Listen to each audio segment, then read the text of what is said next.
Hi guys, my name is Wes Chege. I'm really excited to talk to you today about launching products. I previously co-founded a company called Okhi, based in Nairobi. So Okhi is a company building an addressing system for the developing world. And before that, I ran a company building mobile apps, outsourced development for brands such as CrossFit and Babla. When I talk about launching, I'm not talking about your big PR event, but I'm talking about how to get to your first customer. So we're going to be looking at a couple of things. One is a problem validation. Two is a solution validation. And then lastly, we're going to look at iteration or pivoting. I'm assuming you've gone out there, you found the right problem. It's a big problem, and it's a problem that you're excited to solve. So the first thing that you want to do is you want to go out and you want to set your hypothesis statements. So what this means is this actually a problem? Can you actually go out there and prove that this is a problem and not just a problem in your head? We're going to call it a hypothetical business, and let's just call it the awesome carpooling business. So the first thing we want to do is we want to go out there and validate if there's actually a problem. So go to your friends and ask them, how do you usually commute from your homes to your office? Identify what that process is. So let's assume they tell you, okay, yeah, this is a real big problem. We waste so much time in traffic. It would be really great if you could come up with a solution for this. So the next thing you want to do is you want to try and quantify how big a problem is it. And what you mean by that is how much time do they spend in traffic, for example? Or how much more do they waste trying to use different routes to commute? A good example of what we did at Okhi, when we got started, we had a hypothesis that because there is no addressing system in Nairobi, businesses have a hard time being able to get from point A to point B. So what we did is we went out and we put tracking devices on delivery vans. And what we would do, we would observe their movement across Nairobi. And what we found out in the end is that on average, a journey in Nairobi would be 40% slower than it would be if the business had an accurate point of delivery. And so this is actually quite useful because when you come back to selling to the business, especially for those of you who are going to be dealing with B2B businesses, it's really useful to be able to have these data points, then to be able to say, look, if you use this, this is how much you're going to solve for your problem. This is the bottom line. Now, the other very important thing with the problem validation phase is to find the right user. So obviously, for most businesses, anyone is going to be able to use your product. But it's very important that you understand who specifically you're going to be targeting for. In many cases, we talk about early adopters. So who are the initial people you're going to be offering your product to? Often this is going to be the person who has the biggest pain point. And therefore you think this will be the easiest person to be able to get as a paying customer on day one.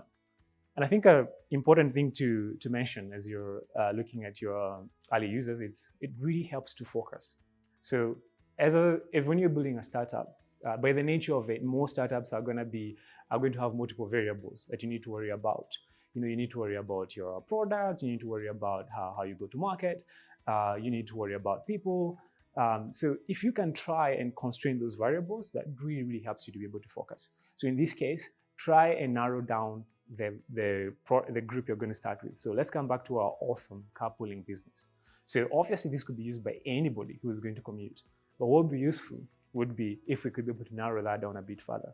So you look at your city and you say, oh, actually, I think this problem is mostly there for people who are between ages 25 to 30, people who are earning enough to be able to pay for your carpooling service, but probably not earning enough to be able to have a car just yet. Then next, you could look at the areas you're going to start with. You could say, we have identified that this area of the city has the biggest problems with traffic and the lowest availability of public transport means. So what you could say is, we're going to start with this area of Nairobi, and this is where we're going to focus our initial marketing efforts, and that's where we're going to start acquiring users. I think it's very important you also observe your users or your potential customers in the early days and see how they're trying to solve the problem. And that will give you a lot of insight into what they really hate about how they're solving the problem today. So for example, if you could spend some time with one of your potential users trying and watch them on a commute, that might actually give you a bit of insight into the problem itself. You've identified the right user and you really understand what the problem is. So what you want to do is you want to get a product in front of them as quickly as possible. Now, I want to emphasize a couple of things when you're talking about that initial solution. So I'm going to use my first terminology here, which is the MVP, the minimum viable product, or you might also hear terms used such as the minimum lovable product. Now, the MVP is that initial product that you want to put in front of your customers and get early feedback in front of your customers. Now, two things you're focusing on is get to your customer as quickly as possible. For most startups, time is going to be your enemy. Every extra day that you're not making the progress that you want is every extra day you're running out of money. It's every extra day another competitor might be able to be acquiring the same users you're looking for. So time is going to be your biggest enemy. So you're trying to get to your users as quickly as possible. So to be able to get your users as quickly as possible, what you want to do is, as early as you can, get a dirty and early product in front of your users. Now, if you're not embarrassed by that first product that you put in front of your users, that means you've taken too long to get in front of your users. So that first product, you're not trying to build the nice, shiny package that eventually your product is going to look like. You're just trying to put something in front of your users that they can be able to use. Now, a good analogy is this. If you're solving the right problem, that is, you're solving a big enough problem, any product should be able to, any solution you put in front of them should be able to add value. So if you found a man on fire, if you give him a blanket, or you poured water on him, or you poured soil on him, any of those things are providing some relief. So you should be able to get initial positive feedback. Now, what you want to do, let's come back to our awesome carpooling business. I hope I've still kept track of what the name is of this business. Our awesome carpooling business. So what do we do? What's our initial product? Now, we don't need to go out and build a fancy app where people can be able to go in and put in their address or be able to say, this is where you come and pick me up. For our first product, we use you could use a simple service such as WhatsApp. You could use a simple survey form such as Google Forms. All you just need to do is people to be able to tell you, this is where I live and this is when you can come and pick me up. And then all we want to do is be able to say, are we going to be able to get one customer or 10 customers to be able to pay for this? Now, I should have mentioned this before as I was talking about the problem, but when you're writing your problem hypothesis, it's very important that you put in your failure and your success metrics. Now, your failure metric is going to be what you say, look, if we cannot be able to achieve this, then we need to iterate. Either this product is not good enough, or we have the wrong user, or we have the wrong problem. And then put your success metric. Your success metric is what tells you this is working. Let's double down. And now let's focus on acquiring more users or on improving the product. For our awesome carpooling business, our failure metric could be, for example, we could say we will get 10 people to pay for carpooling for the first week. That could be what your failure metric is. And if you don't get those first 10 people, then we'll go back and we'll reevaluate everything from the problem to the user to the product or the solution that we're offering them. Our success metric could be, say, for example, we believe we'll be able to get 10 people to pay for their commute during the first week. And if we hit that metric, then good. Then we know we're on the right track. Then we can just go in and double down on our problem. The moment you launch your product and it goes in front of your users, oftentimes you will find that there's a lot that you overlooked. And oftentimes you'll probably end up changing that product based on the user feedback. I'm going to give you a good example. In our early days when we started, we worked with a restaurant business. And what we were trying to do was to be able to help them to deliver food during the rush hour, during lunch hour.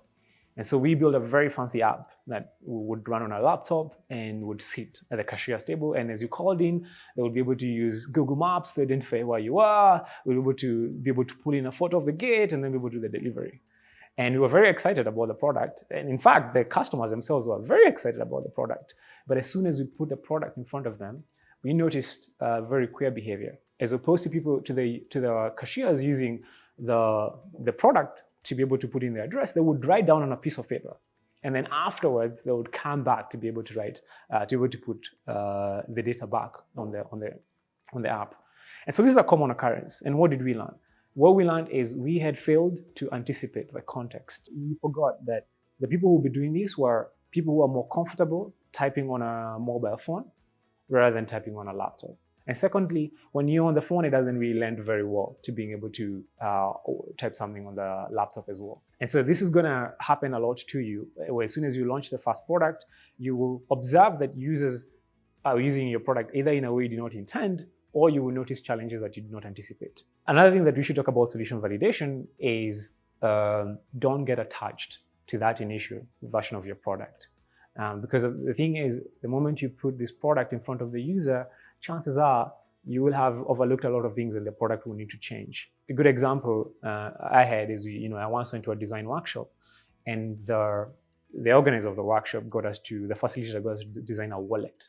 And so we spent a whole day designing a perfect wallet, an ideal wallet, talking to people, building the perfect prototype. We actually had a hardware prototype.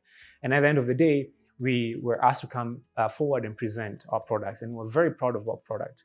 And I remember the first thing the facilitator asked was, before you could even say the first thing about your product, was rip out your wallet.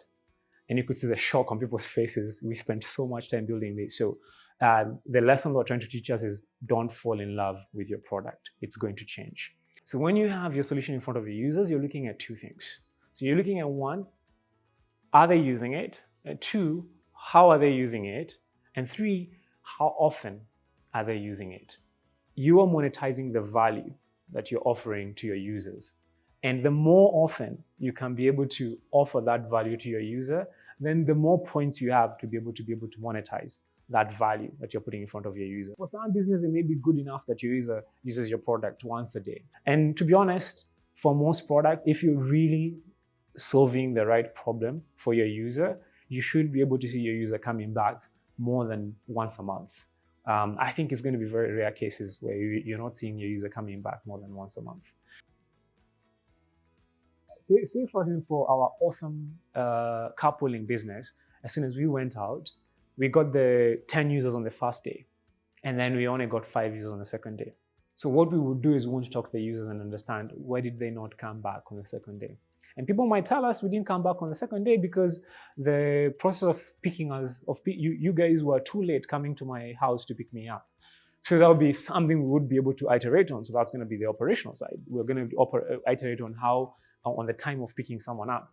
Someone might be able to come back and say, actually, I didn't do this because I couldn't be able to track where the bus was, or the car was. So I got nervous and I took a public transport system. So what they're telling you there is, yes, you need to find a way to be able to tell me where the car is. Solve for transparency, and I'm going to use your product a lot more. And so we iterate.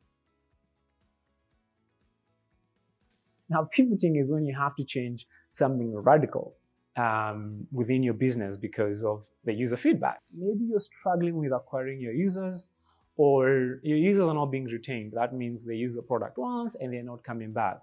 But when you're pivoting your business, we're looking at a few things. Either changing the solution, or we may change because we find that the product that we started with, we find that the users are finding it too expensive. A good example of pivoting is a friend who used to run a business doing delivery of fresh foods. And how it started is they started off by doing a business to do livestock inventory. So they were essentially tagging animals. And what they found out is in the end is that they could not be able to monetize. So they ended up having a lot of animals on their hands. And the question was, what do they do with it? So, they started a business delivering, meat. So that's how pivoting will often come within your business. But in most cases, I think it should not be the norm that you end up pivoting. In most cases, you just end up iterating, either increasing the features of your product or doubling down on one specific feature of your product. But it's not often that you will end up pivoting. Anything that you're doing now, ask yourself, does this help me, or does it stop me from being able to get to my first 10 or my first 100 users? And if it does, then yes, work on it. If it doesn't, then don't make that your focus. Don't worry too much about what the name of your product or your business is, or what the color of your website is. If you have users who are complaining about the fonts on your website, we call those good problems to have. So focus on getting your users, and if your users are on board, you can change anything that you're not happy about.